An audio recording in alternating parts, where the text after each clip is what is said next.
Hey there, I'm Krista Vance, entrepreneur and operations leader. And I'm Matt Vance, award-winning author and social innovation researcher.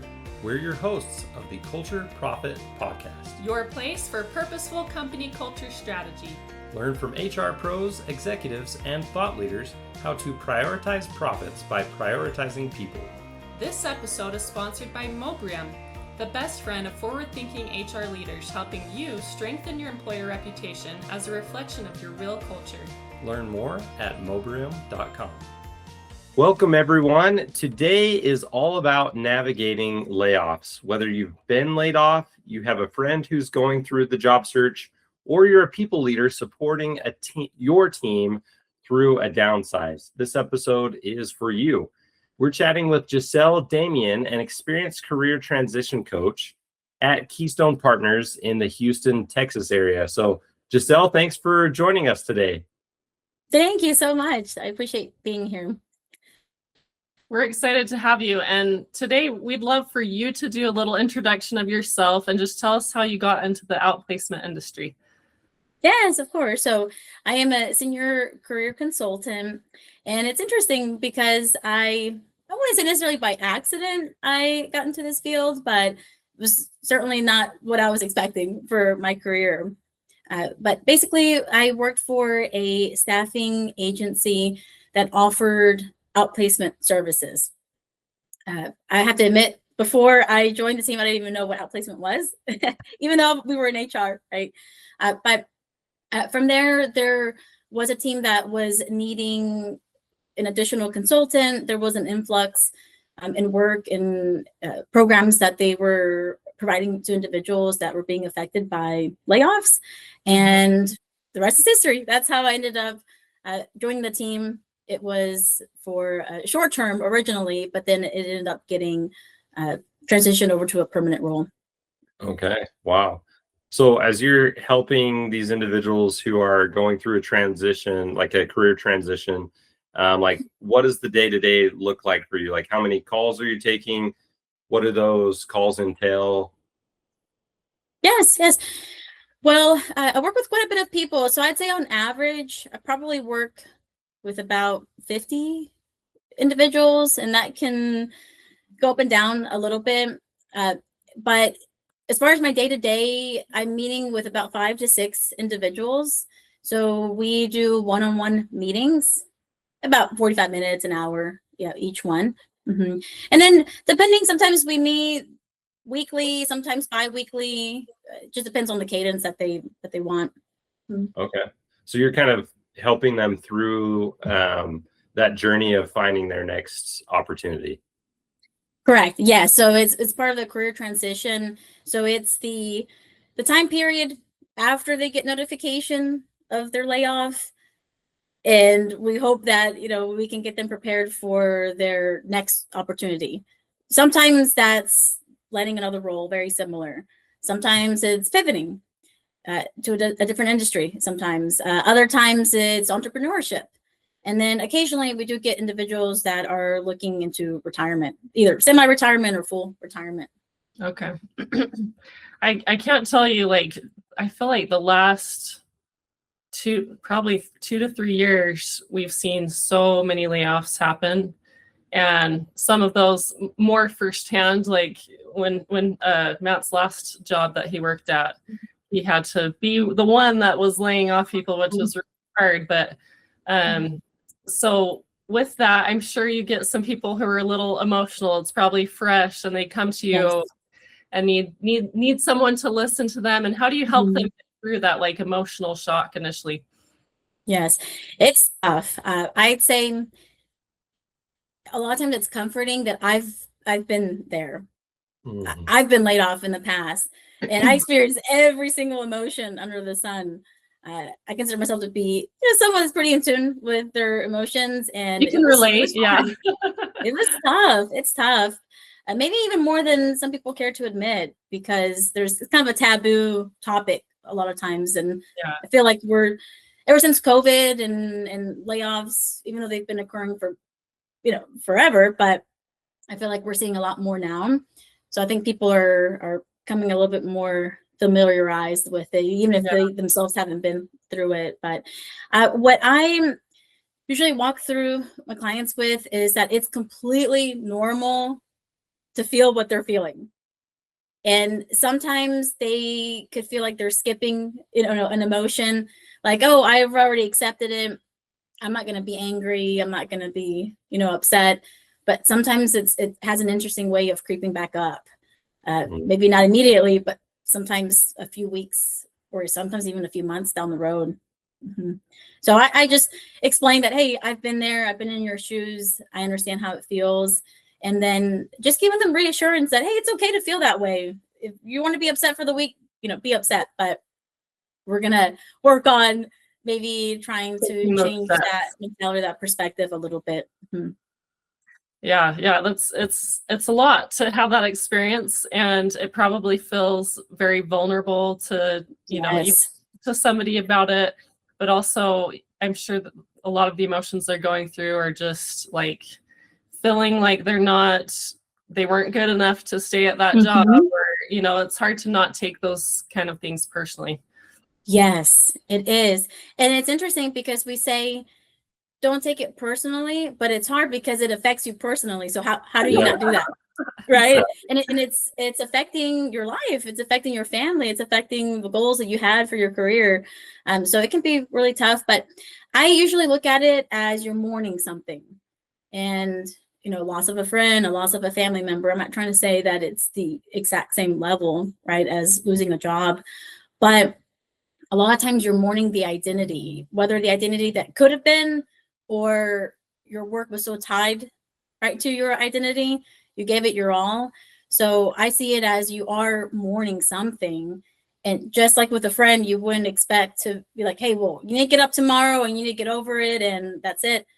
No, you're going to give them some grace, right? Yeah. And so that's constantly, I'm doing that with individuals, reminding them like, hey, give yourself some grace, cut yourself some slack, right? This is tough. Yeah, so it's really normal for them to actually experience stages of grief through that. Yes. And sometimes people can feel like I've moved on, I've accepted it, and then a few weeks out, they say, I'm not feeling any kind of motivation. Honestly, I'm getting upset again thinking about it. So we say it's a roller coaster of emotions, really. Yeah, and honestly, I mean, we're human. We have emotions. We're complex. We're not just like computers that you turn it on and off and say, I don't this unit anymore, right? Like, and so it's different for everyone. Like some people experience mourning differently. Some people may be more apt to just jumping back in and some not. And so I think, your ability to adapt to those different needs of the people that you're supporting is very impressive. And I think everyone going through a layoff, they need someone to talk to. Yes. Maybe it's a career coach like you, an expert, or maybe it's a trusted friend or family member. But I would definitely say if you're not as lucky as the people that work with you, Giselle, is like to everyone listening, find someone to talk to for sure. I think Yes, that's good advice. And a lot of times we'll even ask, what does your support system look like? Am I your only support? Do you have family member, a friend, a loved one? And you'd be surprised. I think majority of people do have that support, but some people don't. Or sometimes, again, because a layoff can be a little bit of a taboo topic, it's, it could be their parents saying like, oh, why did you get laid off? What did you do? What could you have done differently? So sometimes people may not feel comfortable immediately sharing the news with a close one. Yeah, that's really tough. And I think maybe the type of people that will be listening to this episode, maybe they're not currently laid off, but this can help them understand, what it might be like and how they can help them. And then if it is somebody that's just been laid off, then this can be really applicable in helping them. And so strategically, what steps do you recommend these job seekers take to land their next job, just to step forward in the right direction? Yeah, that's a good question. Most people want to jump into applying to jobs.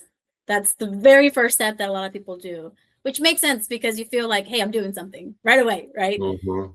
I'd say the very first step is to reflect. Hmm. And I know, people have bills to pay, they have dependents, and they may feel like they may not be able to do that. But reflection doesn't mean you need to reflect for months and months on end. Reflection could be just a couple hours, it could be a day, it could be, off and on a week. But reflecting on what they want to do, how are they going to do it, and who are they? Because we said earlier, sometimes people they take it personally, naturally, right? What did I do? What did I do wrong? Their self-esteem a lot of times goes down as well with it. And the feeling of rejection is really hard. I don't think we're meant to be rejected this much, especially whenever you're about to enter the job search. But usually just to reflect on what is it that they want to do, what are they good at? And we're kind of going into personal brand, which I love discussing with individuals that I work with, is like, how do you want to be remembered? What were you known for doing really well? What kind of feedback did you get? A lot of positive feedback about what necessarily? And sometimes they're like, a lot of times they'll say, I've never thought about it, or I'm not sure. And so we'll walk them through some questions to try to get to who they are. Yeah, sometimes being laid off is as hard as it is. It can be a new start. Maybe it's a wake-up call where they realize that the job that they got laid off from isn't one that they want to be in for long-term or something. And so, yeah, these reflection questions can help them tune into that and move I think it can give them a lot of hope in moving forward because they know what they want and they can have confidence to find a job that will fit them. Yeah. Yes. A lot of times they've told me, I've never thought about it. Like, I've gone 20 years of my career, I've never thought about that. I've just been go, go, go. Or I'll hear people say, I started working since I was 16 or right out of high school, and I've never really thought about it. So it seems like such a simple question, but there's a lot to it. It's almost like in some cases it can be a forced release of just kind of this routine, and if you accept that as an opportunity, you can have that conversation with yourself of what you want and what you're good at. And yeah, I think that's very powerful. I actually was talking with someone recently who had been laid off, and they were looking for their next job, and basically this individual said, well, I can do anything. I can do any job. Just give me a chance, like whatever. Like I need a job really bad. And I think that's kind of a disservice to yourself and also to the potential employer that you're going to, because you should like what you're doing to some extent to feel that you're doing something meaningful in the world. And then your performance is going to be better. But also when you're searching for a job, you're selling yourself. And so if you go to that employer and say, I can just do any job, like they want to feel like they're getting someone who's aligned with what they need. And so I think it actually really supercharges the job seeker to know for themselves what they want, what they're good at, and what they're seeking. And then that message to a potential employer becomes so much more powerful. Do you get that a lot? Like people that are like, yes, just any job, just give me a chance. Yes. I kind of smiled actually whenever you said that, because I hear that every other person says that. Really? And I love the optimism, right? Like, hey, it's true. We have a lot of things in our toolkit, right? We can do a lot of things, but nobody wants someone that can't specifically tell them what they can do for them or for the organization or for the team. Because it's like casting, I hear a lot, people will say, I want to cast a wide net. I hear that analogy a lot. And you want to be thoughtful with where you want to be and what you want to end up doing, because to them, on the other side, they're seeing someone that's saying like, oh, well, they can do everything and anything. Are they confused? Like, what's their specialty? Right? I say you can't be a master at everything. Yeah. You can be a master at a few things. Yeah. So that's why it's important to pick what you want to advertise. So I'll tell my clients, you're wearing multiple hats during the job search. And at the beginning, your sales team, your marketing team, advertising team, because you're marketing yourself, you're the product, is what I'll say. And so just like if you're selling an actual product, it's like, okay, this is what the product can do. This is what it's great for. This is what it was meant to do. So in a similar way, we want to make sure that first we understand what is it that we can do, or what would I enjoy doing, and then use that for the branding messaging or any kind of messaging, whether it's the resume or you're interviewing or your LinkedIn. That's why it's so important to start there, because you don't want any of those marketing materials to not be in line with who you are.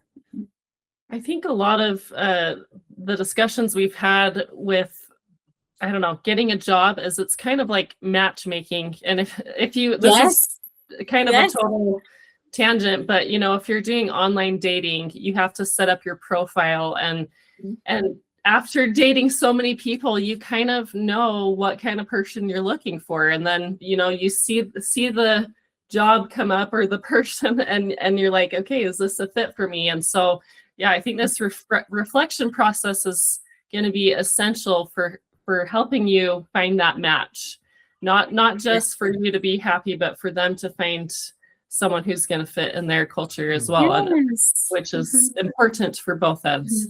Yeah, it's a mutual relationship. And I also use that example when I'm meeting with individuals.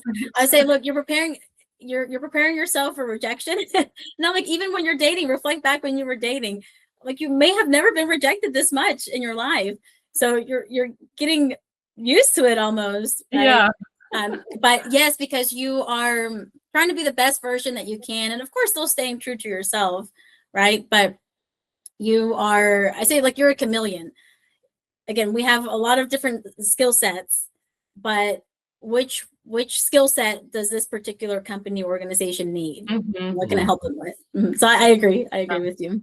So what are some of the next steps? Let's say they've reflected, they feel like they know what they're looking for, they know what skills they have. Where do you take them next?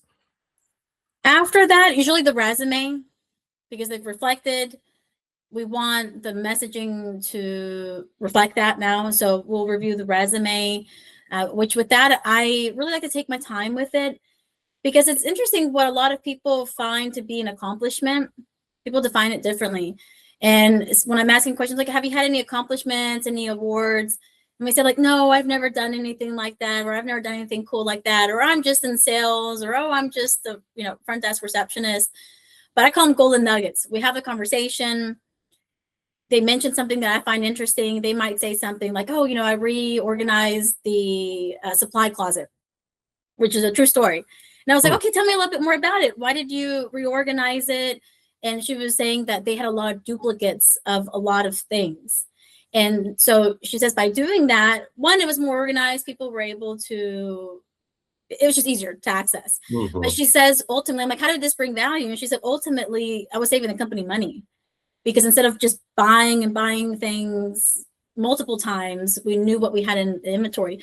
And that was something that she would have not put in the resume otherwise. So little things like that we can bring out to make sure it's in the resume, because they may not find it very interesting, but someone else may. That might be exactly what they need. They might need someone that's very organized and willing to be proactive in that way. So we'll usually review the resume, then the LinkedIn profile. And then from there, we'll really let them guide the program, because they're going to be at different stages. Some may have already had an interview ready, so we might have to discuss some other topics. But from there, it could be networking, who to network with, what to say, just the strategy around that. It could be the actual job search. Some people haven't searched in 10, 20 years, so they may not even know where to actually go for that. And then it could be interview prep, and then salary negotiations. That's a little bit of the average topics that we discussed. Okay. So what recommendations would you give for starting the job search? Let's get into that a little bit. To start it, once you have your marketing materials ready, it would be just researching a little bit, the titles.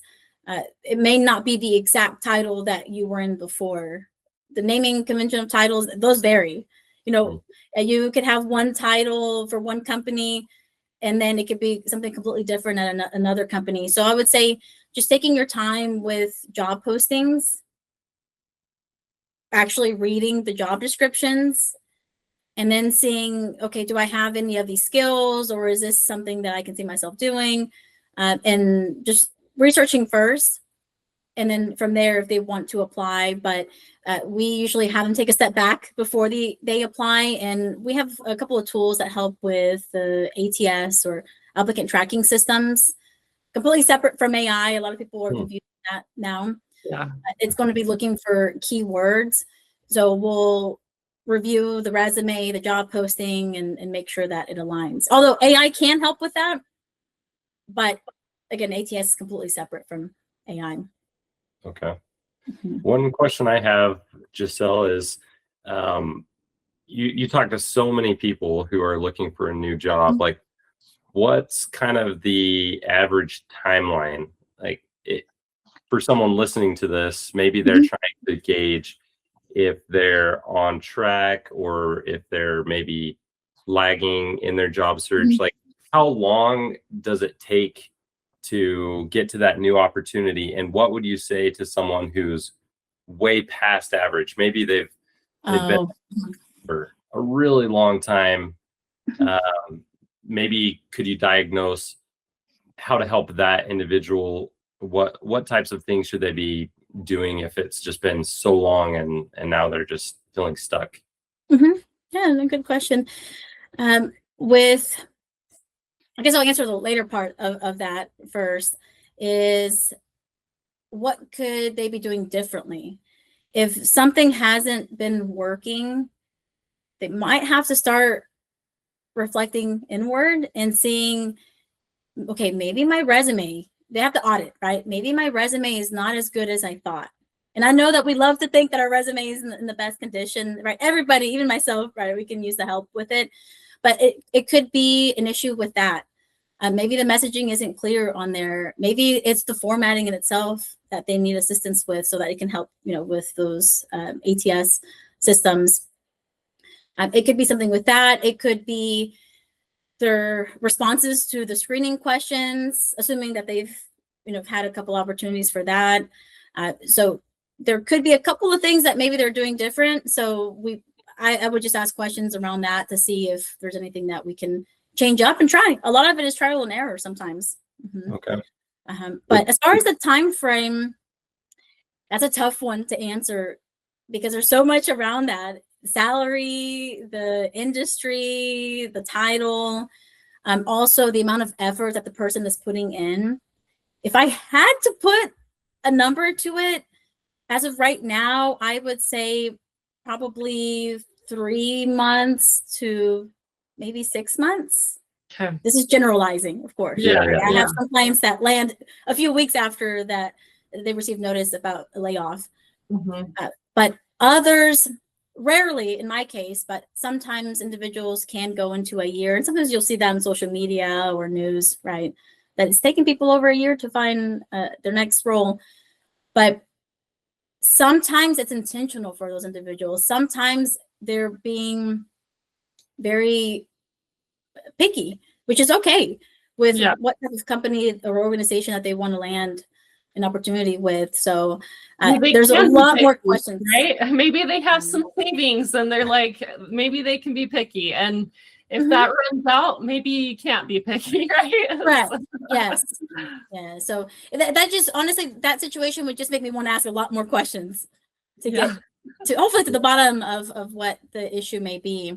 Yeah, no, I think that makes sense. I mean, we have observed some who have been out of a job for over a year, and it's not that uncommon, I would say. And so to have, someone who's coming to you and wanting a job, they're obviously committed to getting their next position.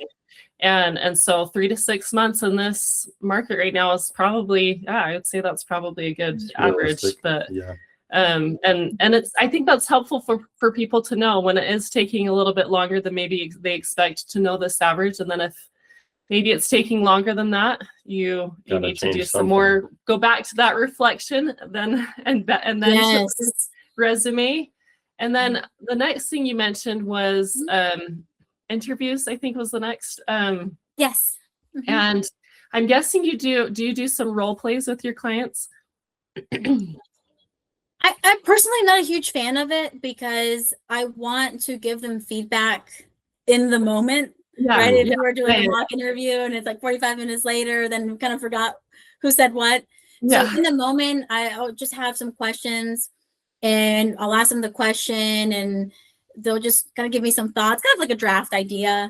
Yeah. And then we'll kind of dissect their response and, oh, that's a great response. Or how about you say it like this, or, rephrasing. So I like to kind of go as we move along through the questions. Yeah. And I think if someone is just needing a quick option for that, go to ChatGPT and just say, what are some questions I might be asked in this interview process? And then, go through those answers yourself. And I don't know if some of your clients are like this, but I know for me personally, I have a hard time pretending. So it's like, oh, okay, yeah, I'm in this interview now. That's not real or whatever. So I like that style of just like, okay, let's just discuss this question and like what your stance is on it. And I think it's important to have some of that prepared, because when you're nervous and you're in an interview, sometimes your mind just blanks, and so you just you have some of that practice and things that you can refer to, especially things that you can throw in numbers. I know that's something that employers love to hear is like, can you quantify the skills that you've used in the past? So yes. Yeah, you mentioned it, just prepping and AI.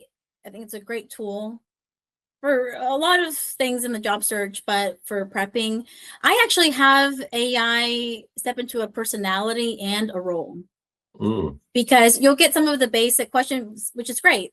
But the reality is you're going to be interviewing with a lot of different personalities. Some people are skeptical. Maybe you weren't their top pick, honestly. Maybe, someone else on the panel wanted to interview you and that's why you're there. There are some people that maybe are a little bit more cheerful. There's some people that maybe are a little bit more reserved or closed off. So that's my biggest tip with AI. If you're going to use it for interview prep, give it a personality and prepare, because that's really good. Not everybody's going to be happy that you're there interviewing. I like that. Yeah, so they getting can just past the generic. They can just type something like, pretend you're a skeptical employer VP. interviewing me for whatever. Yes, exactly. Awesome.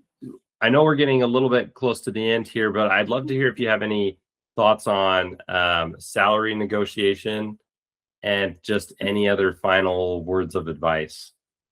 Yes. For salary, a lot of people believe that the negotiation starts when you get an offer. But in reality, the negotiations start the moment that you put a number in your application. We say that because you don't want to shoot yourself in the foot too early, right? If you put a number that's too low, then that may hurt you a little bit whenever you're trying to negotiate later on. Or if you come in too high, that's another thing that people are worried about. Am I going to price myself out? I'm really interested in the role. I maybe would be interested in taking a pay cut for this. So first would be determining what number am I going to put here. And you can't do that without doing your research. A lot of times individuals want to go off of what they were last making in their previous role. But what if that company was overpaying them? Or maybe they were being underpaid. So that's not necessarily a good basis, right, to go off of. So we have a couple of sites that we recommend to just research what the salary is for that title, with that years of experience within that industry, because that influences it a lot too, the industry, right? Someone in oil and gas may be paid higher than someone in the nonprofit, for example, right? Okay. Are there some of the resources that are free that someone could use if they're kind of navigating this themselves? Yes, there's Fishbowl, Glassdoor. Comparably is a favorite amongst a lot of individuals. salary.com, I think is one. But you could just start by Googling what's the market range for and then you put the title and maybe the industry location. And then from there, it would pull up the sites, right, that you can click on. But with anything, you have to use your discernment, right? You got to make sure that does it sound about right. If they're paying you $1 million for a role, you got to make sure you. I want that one. Hey, I know we all do, right? Yeah, You watch just gotta out make for sure. scam, right? If it's too good to be true, it probably is. Yeah. Yes, yeah. So then you just figure out, okay, within this range, where do I think I fall in, and then go from there. But there's other things that you can negotiate, like PTO. Sometimes the amount of days that, if it's a hybrid role, how many days you're going to be remote, company car. There's a lot of things that you could try to negotiate. A lot of times, job roles will also list kind of a range of what they're willing to pay for that position, and knowing that can help you negotiate before the offer. Maybe it's in the interview where you say, so what does it look like for someone to make the low end of this range? What are you looking for, if and then what are the higher qualifications or skills that someone making the higher range would get? And that's something you can totally ask them. So I mean, and then if you feel like you're someone that matches what they were saying for those higher qualifications or skills, then you can tell them that, and that may help you with the final offer. Yes. You want it to be conversational, the interview, but also the negotiations.